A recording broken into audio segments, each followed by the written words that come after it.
Viking history is far more interesting and grand than what most documentaries make it out to be, which is why I decided to make this series. The complete history of the Vikings. But who were the Vikings? Vikings were Scandinavian and Icelandic raiders, who raided most of the known world from the British Isles to the Middle East. Vikings were active and a dominant force from the 790s to the year 1066. They had a rich and far-reaching culture, with Vikings raiding in the east, founding the kingdom of Kiev Rus, and Vikings raiding Western Europe, establishing themselves as lords and founding Normandy. And of course, the most well-known of the Vikings who raided the British Isles.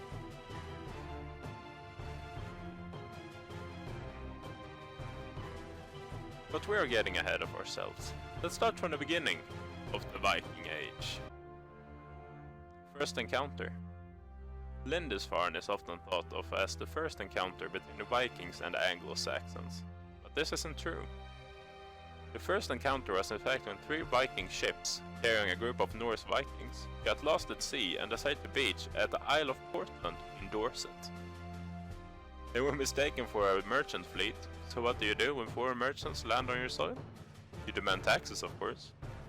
So the Vikings did what any Viking would do when someone demands tribute: killed them on the spot and simply sailed on.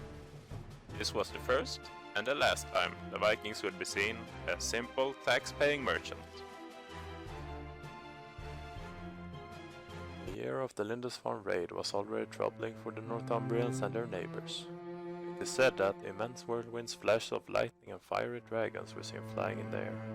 Whether you believed the omens or not, disaster followed. All of modern England was struck by a great famine.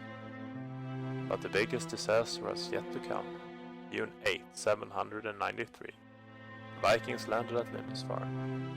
Lindisfarne was the richest church in all of England, but it was completely undefended since all of Northumbria's rivals were Christians who would never think of attacking a church. Meeting no opposition, the Vikings looted the church and the monks were either massacred or enslaved. This raid was considered an attack on Christianity itself by all of England. Stories of monks thrown into the sea and relics being stolen and destroyed quickly spread through all of Christendom, and thus the word Northman became the very definition of terror and evil.